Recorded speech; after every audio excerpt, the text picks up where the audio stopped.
بعد علماء ذی وقار اور آپ تمام معزز محترم سامعین و حاضرین و ناظرین، خدائے رب ذوالجلال ہماری اس حاضری کو قبول فرمائے اور ان اوقات کو، لمحوں کو ہمارے لیے باعث نجات فرمائے۔ عزیزان محترم، اللہ رب العزت نے ہمیں کلام مجید فرقان حمید میں احسان کرنے کا، نیکی کرنے کا ہمیں حکم دیا۔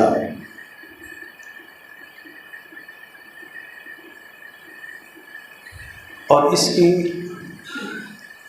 اپنی کتاب مجید میں بہت جگہوں پہ اس کی تاکید فرمائی، اور پھر اس کا کرم، بالائے کرم یہ ہے کہ اس عمل پہ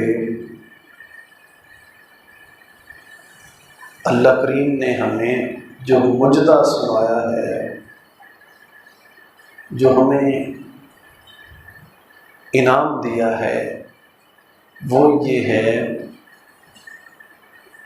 کہ فرمایا جو احسان کرے گا، جو نیکیاں کرے گا، فرمایا میں اس کے ساتھ ہوں گا، اس کا مددگار میں ہوں گا، اس کا ساتھ میں دوں گا، میں اس کے ساتھ ہوں گا۔ اور پھر کرم، بالا کرم یہ ہے، فرمایا کہ بے شک میں احسان کرنے والوں اور نیکی کرنے والوں کو پسند کرتا ہوں اور میں ان سے محبت کرتا ہوں۔ جب اتنا بڑا عظیم الشان عمل ہو تو اس سے میں اور آپ پیچھے کیوں ہٹے؟ اس لیے ہمیں چاہیے کہ ہم نیکی کے مسافر بنیں، ہر وقت نیک عمل پہ، ہر وقت نیکوکاری میں، مثبت سوچ میں ہر وقت زندگی بسر کریں، اور کمر کس لیں، کمر باندھ لیں، اور عہد اور عزم کر کے اٹھیں کہ ہم اپنی زندگی کو نیکی میں ہی گزاریں گے۔ اس لیے یہ بہت بڑا اعزاز ہے، بہت بڑی شان ہے۔ میں پہلے بھی خطبات کے اندر اس لفظ کی کئی بار میں نے وضاحت کی ہے، آج بھی ذرا اس موضوع کو اور اس تذکرے کو ذرا آپ کو سمجھانے کے لیے اور اپنا یہ میسج کنوے کرنے کے لیے ذرا میں اسے کھول دیتا ہوں کہ احسان، حسن، حسن، حسین، حسنات، یہ سارے کے سارے ایک ہی مادے سے، ایک لفظ سے نکلے ہیں۔ یعنی عربی زبان میں ہا سین نون، ان کا مجموعہ بنے نا، تو اس مجموعے سے یہ سارے لفظ نکلے ہیں۔ ہمارے ایک امام لغت بہت پرانے، علامہ راغب اصفہانی رحمۃ اللہ علیہ، وہ اس لفظ کا مفہوم بیان کرتے ہیں کہ حسن کا معنی کیا ہے۔ جیسے ہم عام اپنی پنجابی اردو زبان میں بھی جیسے ہم سمجھتے ہیں نا کہ حسن کا معنی ہوتا ہے سونا، حسن کا معنی سونا ہوتا ہے، خوبصورت ہوتا ہے، ایسے ہی وہ فرماتے ہیں کہ بنیادی طور پہ بھی، لغوی طور پہ بھی وہ فرماتے ہیں کہ حسن، حسن، حسین، حسنات، ان کا لغوی اور اصلی معنی یہ ہے کہ جو چیز سب سے عمدہ ہو اسے حسن کہتے ہیں، جو سب سے عمدہ۔ اور فرمایا جسے عقل بھی سونا کہے کہ یہ واقعی ایک چیز خوبصورت ہے۔ اور جسے قلب دل رغبت اور شوق اور میلان سے جس طرف دل بھی جائے نا، دل بھی کرتا ہو، اسے حسن کہتے ہیں۔ یہ سارے کے سارے لفظ حسن، حسین، حسنات، یہ سارے کے سارے احسان یہ ایک لفظ حسن سے نکلے ہیں، لہذا احسان۔ حل جزاء الاحسان الا الاحسان، فرمایا بے شک نیکی کا بدلہ نیکی ہی ہے، نیکی کا بدلہ نیکی کے سوا کچھ نہیں ہے، نیکی کا بدلہ نیکی ہی ہے۔ لہذا یہ سارے معنی ان لفظوں کے ہیں، اور خاص کر یہ لفظ جو احسان ہے یہ بنیاد رکھ جائے احسان۔ اور اللہ کریم ایک مقام پہ حکم دیتا ہے، ان اللہ یأمر بالعدل والاحسان، بے شک اللہ رب العزت تمہیں عدل کا اور احسان کا حکم دیتا ہے، عدل بھی کرو احسان بھی کرو، کیونکہ خود اللہ رب العزت نے اپنے بندوں پہ احسان فرمائے، اور وہ خالق اور مالک ہے، وہ چاہتا ہے کہ اس کے بندے بھی ایک دوسرے پہ احسان کرے۔ آج اس وقت اس امت میں اور بالخصوص اہل اسلام اور اہل ایمان میں مجھے آپ سب کو ضرورت ہے کہ میں آپ سارے ایک دوسرے پہ ہم احسان کریں، اور اس نیت سے کہ ہمارا رب ہم سے راضی ہو جائے، احسان اس نیت سے کریں کہ ہم یہ اس پہ احسان اس لیے کریں کہ ہمارا رب راضی ہو۔ تو یہ سب سے بڑی احسان کی معراج ہے، اس نیت سے نہیں کہ میں نیکی کروں احسان کروں تاکہ یہ میرا احسان مند ہو جائے، میں احسان کر کے جتانا شروع کر دوں، اس طرح نہیں، بلکہ اس کی مذمت کی ہے، مذمت فرمائی ہے، ایسا نہیں ہونا چاہیے۔ احسان کریں اور پھر اس کو اللہ کی بارگاہ میں چھوڑ دیں، بھیج دیں، بس وہ دیکھ رہا ہے، وہ خبردار ہے، وہ مخبر ہے، اور وہ اپنے بندوں کے ہر عمل کو دیکھ رہا ہے، جان رہا ہے، دور سے نزدیک سے وہ جان رہا ہے کہ میرے بندے کیا کر رہے ہیں۔ تو مجھے آپ سب کو چاہیے کہ ہم احسان کے راستے میں نکلیں۔ آج اس وقت اس قوم کے اندر، اس امت کے اندر ہمارے مضافات گرد و نواح میں آج اس عمل کی کمی ہوتی جا رہی ہے۔ جس طرح اور اس امت کے اندر بڑے فقدان آئے ہیں، بڑی کمیاں آئی ہیں، ان کمیوں میں سے ایک کمی یہ بھی ہے کہ ہم میں سے احسان بھی آہستہ آہستہ چھوٹی کرتا جا رہا ہے، ہم احسان سے بہت پیچھے ہیں، جس وجہ سے امت کے اندر بگاڑ آیا ہے۔ اور یہ ذہن میں رکھیں کہ امت کے اندر جس طرح اور بہت سارے بگاڑ آئے ہیں، اسی طرح یہ بھی ایک بگاڑ آیا ہے کہ ہم احسان میں پیچھے ہٹے ہیں، ہم احسان میں پیچھے ہیں۔ کہ مطلب ایسا ہوتا ہے بندہ ذرا دیکھ کر احسان کرتا ہے، میں اس کے اوپر احسان کروں تاکہ کل کو میرے کام آئے گا، یہ میرا کام ہو جائے گا، مجھ سے متاثر ہو جائے گا، اس نیت سے ارادے سے نہیں۔ جب بندہ نیکی اللہ رب العزت کی رضا کے لیے، اس کی خوشنودی کے لیے، اس کو راضی کرنے کے لیے کرتا ہے، تو پھر اس کے اوپر اللہ رب العزت اس بندے کو بے بہا اس کو اجر عطا فرماتا ہے۔ اور اس چیز کو بھی اللہ نے محسنین، ان قریب ہم نیکوکاروں کے ان کے بہترین بدلے دیں گے، ان کو بہترین بدلے ادا کریں، ان کو جزائیں دیں گے، ان کو جزائیں دیں گے۔ اور احسان کرنا اس لیے کہ یہ بندہ میرے ماتحت ہو جائے گا یا میں اسے جتاؤں تو یہ بندہ میرے نیچے لگ کے رہے گا، تو یہ درست نہیں ہے۔ اللہ رب العزت نے خود بھی اس کی مذمت فرمائی کہ جو احسان کر کے جتاتے ہیں، اللہ کریم نے منع فرمایا اور مذمت کی ہے، اور بے حد اس کے اوپر وعید فرمائی ہے۔ اور میرے اور آپ کے لجپال کریم آقا صلی اللہ علیہ وسلم نے تو بڑی تفصیل کے ساتھ انہوں نے اس کی مذمت کی ہے۔ اور یاد رکھیں یعنی یہ وہ عمل ہے جو سرکار مدینہ صلی اللہ علیہ وسلم نے خود ہمیں بار بار ادا کر کے ہمیں دکھایا ہے، اور احسان جتانے پہ بڑی مذمت کی ہے۔ ایک حدیث مبارکہ میں ہے، سرکار دو عالم صلی اللہ علیہ وسلم فرماتے ہیں کہ 3 بندے ایسے ہوں گے کل قیامت والے دن جن کی طرف اللہ رب العزت نہ اپنی نظر رحمت فرمائے گا اور نہ ہی ان سے ہم کلام ہوگا۔ سرکار فرماتے ہیں 3 بندے، فرمایا سب سے پہلا وہ بندہ جو غرور اور تکبر کی وجہ سے اپنی چادر کو کھینچ کے چلے گا، اپنی چادر تہبند، اپنی شلوار ٹخنوں سے نیچے رکھے گا۔ پہلے کے دور کے اندر ہمارے جو بزرگ بڑے بیٹھے ہیں نا یہ جانتے ہیں، اب ذرا رواج کم ہو گیا دھوتیوں کو تہبند کا، چادر کا۔ پہلے دور کے اندر چادر ہوتی تھی بڑی دوباری ڈھینگ بڑی، تو اس کے ڈبکے یوں نکالنی، یوں لٹکتی تھی ڈبکے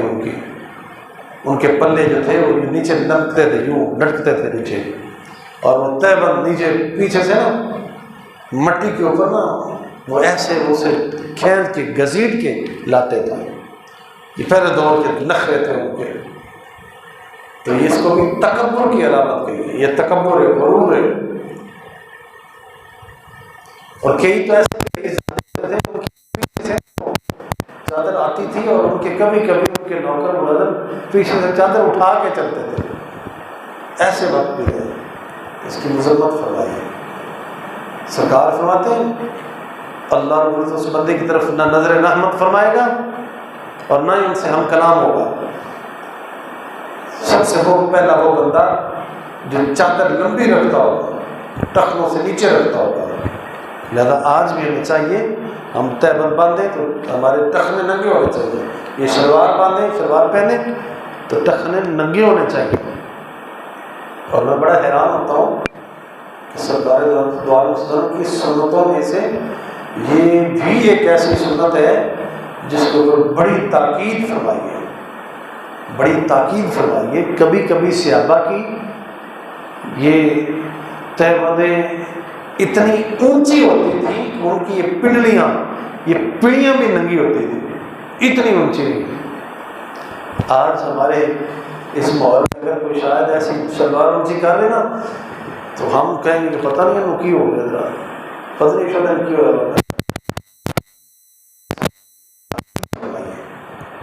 اور کتابوں میں آتا ہے جب جناب سیدنا فاروق اعظم رضی اللہ تعالیٰ عنہ جب آپ کا آخری وقت تھا تو آپ کی عیادت کے لیے ایک بندہ آپ کو پوچھنے کے لیے آیا، آپ شدید زخمی تھے، قریب المرگ تھے آپ،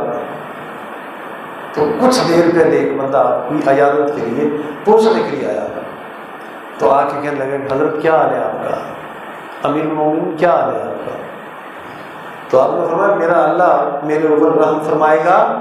لیکن تو اپنی شلوار اونچی کر، یہ تہبند اونچی رکھ۔ علماء دین فرماتے ہیں ذرا دیکھیں کہ جناب امیر المومنین خلیفہ دوم جناب فاروق اعظم شدید علالت میں ہیں اور ابھی قریب المرگ ہیں، کچھ دیر کے بعد آپ کا وصال ہو گیا ہے، لیکن اس عالم میں بھی آپ نے امر بالمعروف کا حکم دیا ہے، فرمایا اپنی تہبند کو اونچا رکھ۔ تو اتنی تاکید ہے۔ سرکار فرماتے 3 بندوں سے اللہ رب العزت نہ کلام فرمائے گا نہ نظر رحمت فرمائے گا۔ پہلا وہ بندہ جس کی تہبند ٹخنوں سے نیچے ہوگی، دوسرا فرمایا جو غریبوں پہ احسان کر کے اسے جتائے گا، غریبوں پہ، ناداروں پہ، چھوٹوں پہ احسان کر کے جتائے گا۔ اور تیسرے نمبر پہ وہ بندہ جو قسمیں کھا کے اپنے سودے کو بیچے گا، جو قسمیں کھا کے ناجائز سودا ملاوٹ والا ہوگا، گٹیا ہوگا، نکارا ہوگا، قسمیں اٹھا کے بھبا کے وہ اپنا سودا بیچے گا۔ تو وہ 3 بندے ایسے ہوں گے جن کی طرف اللہ نظر نہیں فرمائے، لہذا بچنا چاہیے۔ کبھی بھی کسی پہ جب احسان کریں تو بس بھول جائیں اسے یاد بھی نہیں رکھنا چاہیے، بلکہ ہمارے بزرگوں کا تو ماضی میں یہ وتیرہ طریقہ رہا ہے، جب کسی پہ احسان کرتے تھے تو جلدی اس کے سامنے نہیں آتے تھے، راستہ بڑھا جاتے تھے، بننا بڑھا جاتے تھے، بالکل جب کسی پہ احسان کرتے تو اس کے سامنے نہیں آتے تھے، اور اکثر بار احسان چھپ کے، نیکی چھپ کے کرتے تھے، کسی کو کوئی چیز دیتے، سخاوت کرتے تو یوں گم نامی میں پتہ ہی نہ چلے۔ آج کل ہمارے آپ دیکھ رہے ہیں، ہمارے عمرا رئیس، بڑے بڑے وڈیرے، ہمارے رانا چودھری، ملک، سادات، بہت سارے بڑے بڑے لوگ جو ہیں وہ غریبوں پہ احسان کرتے ہیں اور ساتھ وہ اعلان کرتے ہیں اور نسلوں تک یاد رکھتے ہیں، بلکہ اپنی اولاد کو بھی کہہ جاتے ہیں ہم نے یہ کیا تھا، یہ کیا تھا، یہ کیا تھا، تاکہ وہ خود بھی ساری زندگی ان کو مرغوب منت رکھیں اور پیچھے اپنی اولادوں کو بھی ان کا، یعنی رانا چودھری پیر بنا کے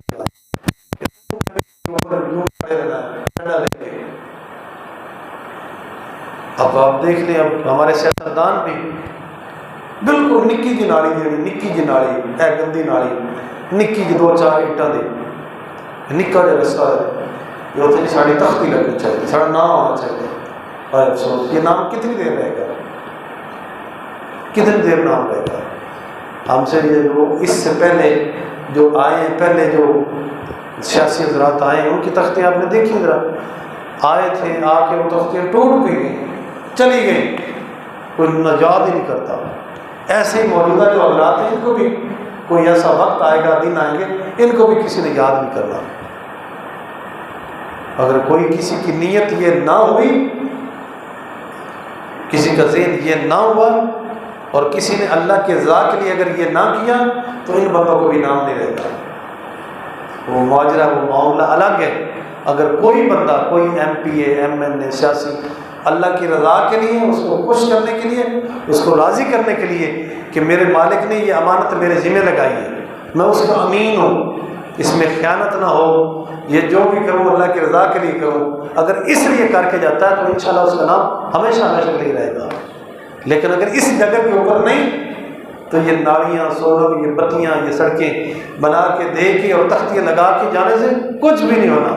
یہ 2 سال، 4 سال، 5 سال، 10 سال، بس اس کے بعد یہ ہر شے ردی کی ٹوکری میں چلی جائے گا۔ کسی نے نام، کسی نے ذکر نہیں کرنا۔ کسی نے بڑے بڑے شہنشاہ، بڑے بڑے شاہ آئے اس دنیا کے اوپر، بڑے بڑے رئیس آئے، یہ تو ہمارے چھوٹے چھوٹے حلقے ہیں نا، حلقیاں نکی نکی۔ اس دنیا کے اندر ایسے بھی آئے جو پوری دنیا کے اوپر جنہوں نے حکومتیں کی، ساری دنیا جن کے متحد تھی، آج گئے ان کا نام ہی نہیں یاد، آج ان کا نام ہی نہیں کوئی لیتا تھا۔ اس لیے ایسا کام کر کے جاؤ، احسان کرو، نیکی کرو، نیکی کے مسافر بنو، انشاءاللہ زمانہ یاد رکھے گا۔ ہمارے فارسی کے بہت بڑے مورخ، ادیب، شاعر، بہت بڑی شخصیت جناب علامہ شیخ سعدی رحمۃ اللہ علیہ،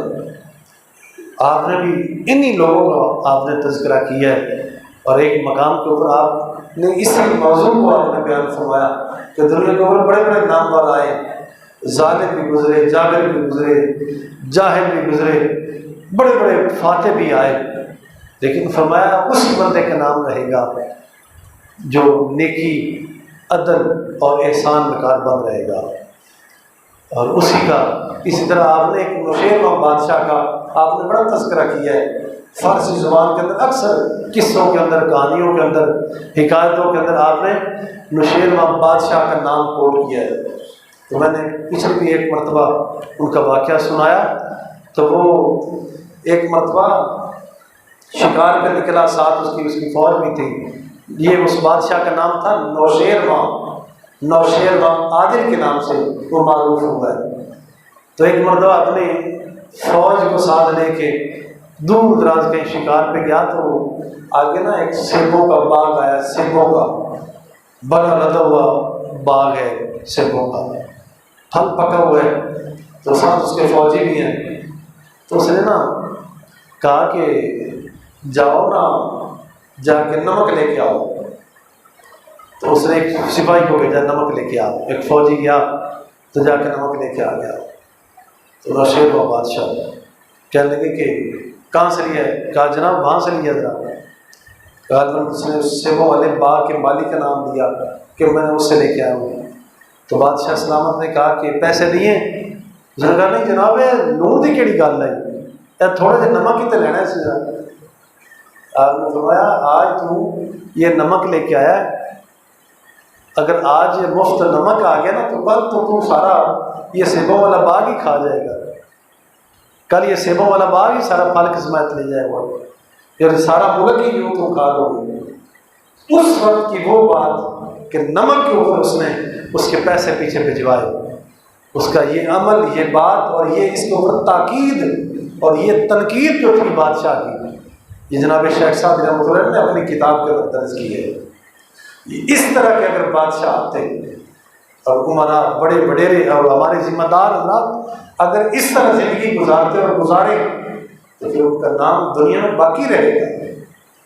تو یہ احسان کرو، نیکی کرو، اور احسان کا معنی خوبصورت حسن اچھا عمل نیکی کرنا، اور اس کے بارے میں سرکار مدینہ صلی اللہ علیہ وسلم نے ہمیں بہت بڑی تاکید فرمائی ہے کہ کوئی کام بھی کرو تو نیکی کے ساتھ، حسن کے ساتھ، اچھائی کے ساتھ، بھلائی کے ساتھ۔ حتیٰ کہ یہ شاید آپ ذرا یہ سن رہے ہو تو آپ کو لگے کہ شاید میں اپنے موضوع سے ہٹ گیا ہوں یا آپ کے ذہن میں یہ بات نہ آئے، سنیں ذرا سمجھیں۔ جو کام بھی کریں وہ اچھائی کے ساتھ، بھلائی کے ساتھ اور اچھے انداز کے ساتھ، کسی کام کو اچھائی کے ساتھ کرنا اور اس کو اس کے حق کے ساتھ کرنا، یہ بھی احسان ہے، یہ بھی نیکی ہے۔ اگر ہم کوئی دنیا والا کام بھی کر رہے ہیں نا، اپنی روزی کما رہے ہیں، اپنا کوئی کام کر رہے ہیں، کاروبار کر رہے ہیں، اگر اس کام کاروبار کو بھی اگر آپ اچھے انداز سے کریں گے تو یہ بھی نیکی ہے۔ سرکار مدینہ صلی اللہ علیہ وسلم فرماتے ہیں اگر کسی موذی جانور کو بھی مارو تو اچھے انداز کے ساتھ،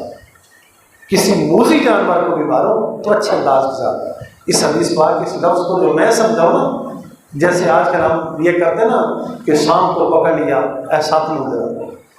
ساتھ میں پکڑ لیا تو انہوں نے چاہ کے ایدے سٹ ایدے کھڑا اخیر تو ذریع کر کے انہوں 2-4 گھنٹے کے بعد انہوں مارنا، یہ مناسب نہیں ہے۔ اس سرکار نے فرمایا اگر موذی جانور کو مارو تو اچھے انداز سے، یعنی اسے فوراً مار دو، اسے کھلونا نہ بناؤ۔ اگر موذی جانور کو مارو تو یوں مارو، اگر کسی ذبیحہ کو ذبح کرو تو اچھے انداز کے ساتھ، یعنی جب کسی ذبیحہ کو، کسی جانور کو ذبح کرنے لگو، بکرے کو، گائے کو، بھینس کو، بٹے کو، تو فرمایا چھری تیز کر لو، اور چھری تیز کر کے اسے تکلیف نہ دو، اسے اچھی طرح مضبوطی کے ساتھ اسے باندھ کے لٹاؤ، اور لٹا کے تیز چھری کے ساتھ ذبح کرو۔ یہ چیز بھی احسان اور نیکی اور حسن میں شامل ہے۔ اس کے ساتھ اس کو اچھے انداز کرو، جو کام بھی کرو اچھائی کے ساتھ کرو۔ تو لہٰذا ایک دوسرے پہ احسان کرو۔ آج اس وقت ضرورت ہے، آج نہایت حالات ہمارے دیگر وہ ہیں، حالات تلخ ہیں۔ جو صاحب ثروت ہیں، جو صاحب حیثیت حضرات ہیں، وہ اپنے چھوٹوں پہ احسان کرو، غریبوں پہ احسان کرو، اپنے دائیں بائیں دیکھ لو، جن کا گزر بسر صحیح ہو رہا ہے وہ اپنے دائیں بائیں، اپنے پڑوس میں، ہمسایوں میں نظر دوڑائیں، دیکھیں جہاں کوئی غریب ہے، مسکین ہے، اسیر ہے، ان کے اوپر غور کریں کہ ان کا چولہا چل رہا ہے کہ نہیں چل رہا، تو ان تک اپنے حصوں کو پہنچائیں، ان کی مدد کریں، ان کی ہیلپ کریں۔ اور یہ دن، یہ حالات ہمارے خود ساختہ ہیں، یہ حالات ہمارے خود ساختہ ہیں، یہ حالات ہم نے خود بنائے ہیں۔ آج امتحان کی گھڑی ہے، اور ان امتحان کی گھڑیوں میں اگر ہم دوسروں کو احسان کریں گے اور نیکی میں نکلیں گے تو انشاءاللہ ان کے بدلے اللہ کریم ہمیں عطا کرے گا۔ اس سے کوئی چیز ڈھکی چھپی نہیں، ہر چیز کو جانتا ہے اللہ کریم، ہر چیز کو جانتا ہے، دیکھتا ہے، سنتا ہے، وہ سمجھتا ہے۔ اگر آج امتحان کی گھڑیوں میں اگر ہم احسان کریں گے، نیکی کریں گے تو مالک جان رہا ہے، خوب جان رہا ہے۔ اور یہ ذہن میں رکھیں کہ جب بندہ نیکی کرتا ہے تو نیکی کی برکت، نیکی کی فضیلت ایسی ہے اور نیکی کے ثمرات ایسے ہیں کہ جن کے ثمرات، جن کا پھل اللہ کریم ہمیں آج بھی دے گا اور انشاءاللہ ہمارے مرنے کے بعد بھی ہمیں دے گا، اور انشاءاللہ ہمارے جانے کے بعد اللہ کریم ہماری نیکیوں کا پھل ضائع نہیں کرے گا، بلکہ ان کی برکات ہماری اولادوں کو بھی عطا کرے گا، نیکی کی برکت ہماری اولادوں کو بھی عطا کرے گا۔ اور یہ سلسلہ چلتا ہے، یہ بات میں اپنے پیٹ سے یا کسی اخبار رسالے سے نہیں کر رہا، یہ مفہوم قرآن مجید سے، اس کا مفہوم قرآن مجید میں موجود ہے۔ آپ نے شاید پہلے بھی علماء سے سنا ہوگا، واقعہ تو بڑا تفصیل سے لمبا ہے، ذرا میں مختصر ذرا اس کا ایک حصہ، ایک پارٹ میں آپ کے سامنے رکھ رہا ہوں۔ آپ نے یہ بات سنی کہ جناب سیدنا موسیٰ علیہ السلام جناب سیدنا خضر علیہ السلام سے ملنے کے لیے گئے، دونوں شخصیتوں کی آپس میں ملاقات ہوئی۔ جناب سیدنا موسیٰ علیہ السلام نے بارگاہ عزیز میں عرض کی، مولا جو تیرے خاص بندے ہوتے ہیں، مفہوم یہ ہے ذرا، تو میں تیرے خاص بندے کو ملنا چاہتا ہوں۔ اللہ کریم نے فرمایا جنہیں ہم نے اپنا خاص بندہ بنایا ہے، جنہیں ہم نے اپنے پاس سے خاص علم دے رکھا ہے، وہ بھی ہمارے بندے ہیں۔ تو آپ کا دل کیا کہ میں اللہ تعالیٰ کے اس بندے سے ملوں، ملاقات کروں۔ اللہ کریم نے فرمایا ٹھیک ہے، ذرا جاؤ، ہمارا بندہ فلاں جگہ پہ رہتا ہے، جاؤ جا کے ملو۔ جناب سیدنا موسیٰ علیہ السلام بڑی شان ہے، بڑا مقام ہے، اللہ کریم نے بڑی عزت دی ہے جناب سیدنا موسیٰ علیہ السلام کو۔ اور میں اکثر بیٹھا ہوا سوچتا ہوں کہ وہ کیسی ہستی ہے، وہ کیسی شخصیت ہے،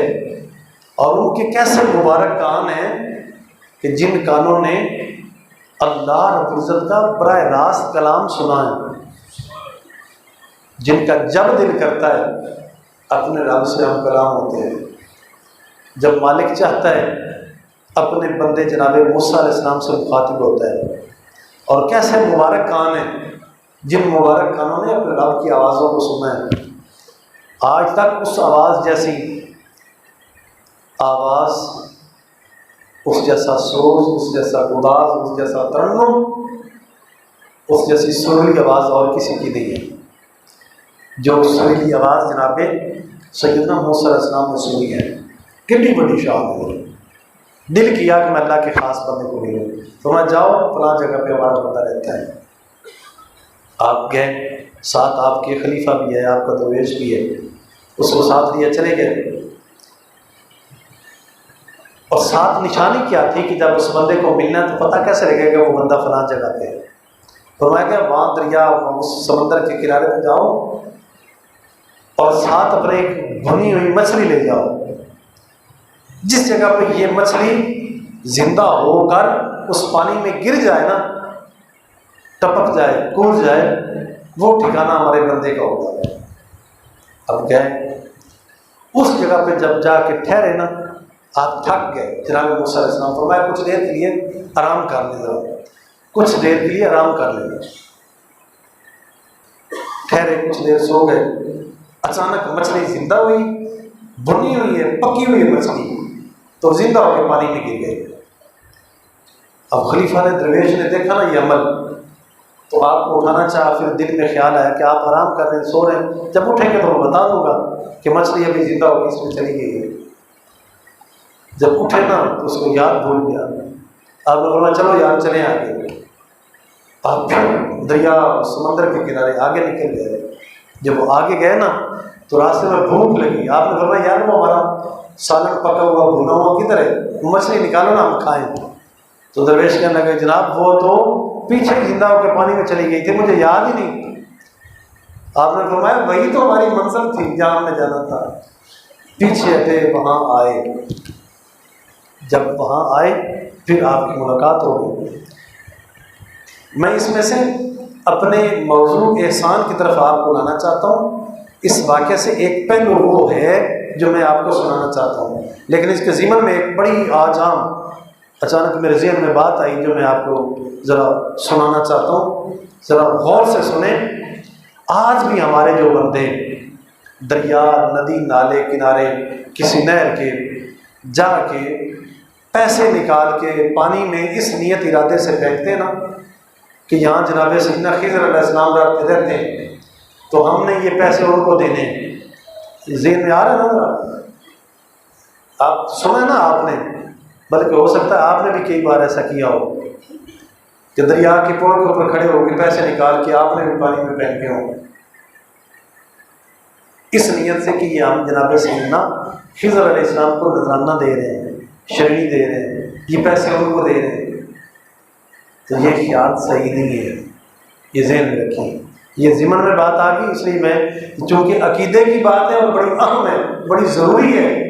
اس لیے میں آپ کو کر رہا ہوں۔ آج اس بات کی بڑی ضرورت ہے، ہمارے بہت سارے ماحول میں یہ بات گردش کرتی ہے کہ جناب خضر علیہ السلام جو ہے نا ان کا مسکن، ان کا ٹھکانہ پانی ہے، وہ ہمیشہ پانی میں رہتے ہیں، تو ہم یہ پیسے ان کو دیں۔ کوئی ہماری سیدھی سادھی مائی کوئی نظر منت مان لیتی ہے، اور وہ بھی جب وہ منت پوری ہوتی ہے تو جا کے وہ اپنے گڑڑی پوڑڑی کوئی پیسے کوئی چیز جا کے ڈالتی ہے، تو یہ صحیح نہیں ہے، بالکل صحیح نہیں ہے۔ اس سے پہلے وہ جو ہم دریا میں پھینک رہے ہیں نا، ہمارے اس نذرانے اور ہمارے اس منت مراد کا جو حقدار ہے وہ اللہ کریم ہے، یہ ذہن میں رکھیں۔ سب سے پہلے ضروری ہے کہ ہم وہ جو کچھ بھی ادھر ڈال رہے ہیں نا وہ اللہ کی رضا کے لیے، وہ اللہ کے گھر میں، مسجد میں، یا اللہ کی راہ میں کسی غریب، مسکین، یتیم، فقیر، کسی بیوہ کو اس کی خدمت کرے۔ وہ ادھر لگے گا، ادھر نہیں لگنا۔ وہ جو ہم نے خیال کیا وہ ہمارا خیال جو ہے وہ غلط ہے، وہ باطل ہے، یہ ذہن میں رکھیں، وہ غلط ہے۔ اس عقیدے کو صاف کریں اور صحیح کریں۔ پانی میں بالکل جناب سیدنا خضر علیہ السلام نہیں رہتے، بس وہ تو ایک اس وقت لازم تھا، وہ ایک اس وقت اللہ رب العزت نے جناب موسیٰ علیہ السلام کو اپنے بندے کا ایڈریس پتہ بتایا کہ اس جگہ پہ جاؤ تو میرا بندہ ملے گا۔ یہ نہیں ہے کہ وہ ہمیشہ کے لیے وہیں رہتے تھے اور آج بھی وہاں رہ رہے ہیں اور ان کی نسلیں وہیں، وہ ہمیشہ کے لیے رہے ہیں، یہ بات نہیں ہے۔ اس کا تعلق صرف اس وقت کے ساتھ تھا، صرف اس جگہ کے ساتھ تھا، اس کا آج نہیں ہے کہ وہ آج بھی ہر پانی میں، ہر ندی میں، ہر ناڑے میں، ہر سمندر، ہر نہر، ہر دریا میں آپ رہ رہے ہیں، یہ درست نہیں، یہ عقیدہ صحیح نہیں ہے، اس عقیدے کو صحیح کریں۔ اور خضر کا معنی، خضر کا جو ایک معنی نا، خضر کا معنی ہوتا ہے ہریالی، خضر کا معنی ہوتا ہے سبزہ، سبز چیز، ہریالی چیز، بہتر چیز، اچھی چیز، تازہ چیز، یہ خضر کے معنی ہے۔ تو لہٰذا یہ جو ہم جا کے برتاؤ کرتے ہیں یہ ہمارا برتاؤ صحیح نہیں ہے۔ اس کے بعد اگر کوئی چیز دریا میں ہم کوئی اور مادی چیز پھینکیں، کوئی کھانا، کوئی گوشت، کوئی خون، کوئی فیڈ، خوراک، کوئی دانے، کڑک کے دانے، یا کوئی اور ایسی چیز جا کے پھینکیں اس نظریے سے کہ ہم جا کے ان کو یہ نذرانہ دے رہے ہیں، تو ذہن میں رکھیں وہی بات کہ ہماری اس چیز کا، اس نذرانے کا، سب سے پہلے اس مادی چیز کا، اس گندم کا، اس فیڈ کا حقدار پہلے اللہ کی یہ مخلوق، یہ انسان ہے، پہلے انہیں دیں۔ اگر ان کو دینے سے وہ وافر ہو جاتی ہے، زیادہ ہو جاتی ہے، زائد ہو جاتی ہے، یہ انہیں وہ چیز دینے والی نہیں، ان سے وافر ہے، زائد ہے، پھر آپ اٹھائیں اور جا کے پانی کے اندر وہ جو مخلوق ہے، مچھلیاں ہیں، سانپ ہے، وہ مینڈک ہے، یا کوئی ان کی خدمت کرنا چاہتے ہیں، وافر ہو گئی ہے، وہ بچ گئی ہے، تو پھر جا کے آپ وہاں پھینک دیں۔ ورنہ اس کے علاوہ یہ نظریہ لے کے کہ ہم یہ جناب خضر علیہ السلام کی جا کے مدد کر رہے ہیں یا ان کی خدمت کر رہے ہیں، تو یہ درست نہیں ہے۔ ذہن میں آ گئی نا بات یہ؟ تو میں یہ بات آپ کو سنا رہا تھا کہ جب آپ کی ملاقات ہوئی نا تو جناب موسیٰ علیہ السلام ملے تو کہا جناب میں تو اس لیے آیا ہوں، آپ اللہ کے خاص بندے، تو آپ سے مجھے وہ جو اللہ کا دیا ہوا علم ہے میں وہ پوچھنا چاہتا ہوں۔ آپ نے فرمایا کہ اے جناب موسیٰ، وہ میں آپ کو بتا تو دیتا ہوں لیکن آپ سے صبر نہیں ہونا، وہ عمل، وہ طریقہ، میرا ایسا اصول ضابطہ جو ہے وہ بتاتا تو ہوں لیکن آپ سے صبر نہیں ہونا۔ انہوں نے کہا کہ نہیں جناب میں صبر کروں گا، آپ مجھے دکھاؤ۔ آپ نے فرمایا آؤ۔ وہ خاص 3 پہلو تھے، جن تینوں میں سے میں آپ کو ایک سنا رہا ہوں، وقت کیونکہ بہت تھوڑا ہے۔ جب آپ ساتھ چلے تو آپ گئے ایک گاؤں میں، جا کے آپ نے وہاں سے کھانا مانگا، وقت کافی بیت گیا تھا تو بھوک لگی، جب کھانا مانگا تو انہوں نے، گاؤں والوں نے انکار کر دیا کہ ہمارے پاس کوئی کھانا نہیں۔ آپ آگے چلتے چلتے جب گاؤں کے کونے پہ گئے تو دیکھتے ہیں کہ ایک گھر میں ایک غریب سا گھر ہے، 2 چھوٹے چھوٹے کے 3 بچے گھر میں، تم تنہا بس 2 رہتے ہیں، ان کی دیوار وہ الٹی ہے۔ جناب خضر علیہ السلام آگے بڑھے، آپ نے جا کے دیوار کو دھکا مارا، دیوار گر گئی، گرا کے اس کو دوبارہ اس دیوار کو نئے سرے سے، اس دیوار کو نئے سرے سے تعمیر کر دیا، اس کی اینٹیں ادھیڑی، پانی لیا، بیلچا لیا، کسی لی، بالٹی لی، پٹھا لیے، دوبارہ نئے سرے سے گارے سے اسے اچھے طریقے سے اسے نئے سرے سے اسے اسار دیا، دیوار نئی تعمیر کر دی۔ جب نئی دیوار ہو گئی، جناب موسیٰ علیہ السلام کہنے لگے جناب خضر مجھے یہ تو بتاؤ، اس گاؤں سے ہم نے روٹی مانگی، کھانا مانگا ہے، ایک تو انہوں نے ہمیں کھانا نہیں دیا، دوسرا آپ آگے اس گھر میں ہے ہی کوئی نہیں، بس یہ چھوٹے چھوٹے 2 بچے، آپ نے ان کی دیوار گرا کر نئے سرے سے تعمیر کر دی، یہ کیا، اس میں راز حکمت کیا ہے؟ جناب خضر علیہ السلام کہنے لگے موسیٰ میں نے کہا تھا نا آپ سے صبر نہیں ہونا، تو بس تیری میری بس ہو گئی، ہوں آپ آگاہ نہیں ٹور سکتے، بس یہ گل میرے کو پوچھ رہا تو ہوں آپ آگاہ نہیں ٹور سکتے۔ آپ نے کہا چلو جناب ٹھیک ہے، آپ مجھے یہ بتا دیں جیسے اب آپ کی آگے مرضی۔ آپ نے فرمایا موسیٰ یہ جو دیوار ہم نے کی ہے نا، یہ دیوار اس لیے کی ہے کہ اس دیوار کے جو مالک ہے نا، یہ 2 بچے ہیں، بچپن میں ہی ان کے باپ دادا فوت ہو گئے تھے، اب یہ تن تنہا صرف 2 بچے ہیں، اس دیوار کے نیچے ان کی ساری جمع پونجی، ان کی وراثت ورثے میں ان کے باپ دادے نے ان کے ایک خزانہ چھپا کے رکھا تھا۔ اب وہ دیوار نہایت بوسیدہ ہو گئی، گرنے لگی تھی، اگر یہ گر جاتی ہم سے پہلے تو یہ گاؤں والے آ کے مال لوٹ لیتے ہیں، یہ خزانہ اٹھا لیتے ہیں۔ اب دیوار گرنے والی تھی، میں نے اس لیے سے گرا کے نئے سرے سے بنا دیے تاکہ جب تک یہ بچے جوان نہیں ہوتے یہ دیوار اس کے اوپر کھڑی رہے گی، جب یہ بچے جوان ہو جائیں گے پھر وہ ان کا کوئی طریقہ ہوگا نا کہ پھر یہ دیوار کے نیچے سے جب یہ جوان ہو جائیں گے بچے اپنا خزانہ نکال لیں گے۔ میں نے یہ آپ کو اس لیے سنایا، ہمارا موضوع تھا احسان، نیکی، نیک عمل اور نیکی کرنا، نیکی میں مصروف ہونا، اور نیکی کرنا ہمارا یہ آج تک محدود نہیں ہے کہ ہم نیکی کریں گے تو بس ہم مر گئے تو بس ہمارے ساتھ نیکی چلی جائے گی تو بس یہ کام تمام ہو جائے گا، نہیں، بلکہ یہ ہمارا آج کا نیکی کرنا، نیکیوں میں مصروف ہونا، اس کے فوائد، اس کے ثمرات ہمارے گرد و نواح، ہماری اس کی برکت دوسروں کو بھی شامل ہوتی ہے، اور ہمارے مرنے کے بعد اس کے ثمرات، اس کے فائدے ہماری اولادوں کو بھی نصیب ہوں گے۔ اور وہ کیسے؟ اس پر یہ کلام مجید فرقان حمید کا یہ واقعہ شاہد اور گواہ ہے۔ اللہ کریم نے فرمایا وَقَانَ أَبُوهُمَا صَالِحًا، توجہ ہے نا آپ کی آخری لفظ ذرا، اللہ رب العزت نے فرمایا وَقَانَ أَبُوهُمَا صَالِحًا، فرمایا ہم نے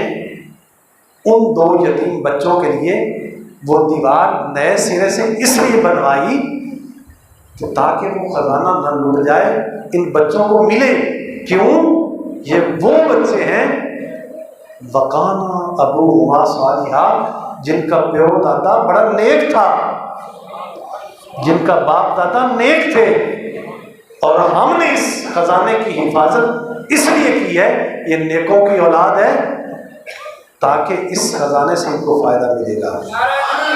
اللہ اکبر، یا رسول اللہ، زندہ باد، زندہ باد۔ تو میرے عزیز سائبوں، بھائیوں، دوستوں، بزرگوں، نیکی ختم نہیں ہوتی، نیکی کے اثرات، نیکی میں جو برکت ہے وہ ہمیشہ ہمیشہ کے لیے باقی رہتی ہے، اور اولادوں تک جو ہے، نسلوں تک وہ چلتی ہے، اس کے ثمرات، اس کے پھل اولادیں بھی کھاتی ہیں۔ تو اس لیے نیکی، مصلحت، نیکوکار ہونا، احسان کرنا اور احسان رکھنا یہ ایک بہت بڑا معیار ہے ایک منزل ہے، ایک بہت بڑا ٹھکانہ ہے، اور ہمیں چاہیے کہ ہم اس ٹھکانے کی طرف، اس منزل کی طرف دوڑنے کی، لپکنے کی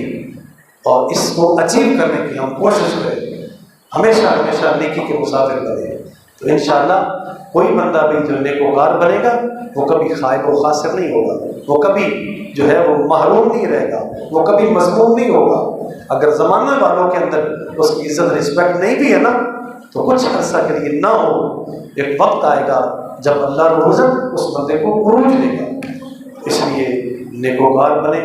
نیکی کی راہ پہ چلیں، دوسروں کو نیکی کا درس دیں اور ایک دوسروں پہ احسان کریں، اور احسان کر کے کبھی اسے جتائیں نہ بلکہ احسان کر کے بھول جائیں۔ اللہ رب العزت ہم سب کو نیکیوں کا مسافر بنائے، نیکوکار بنائے،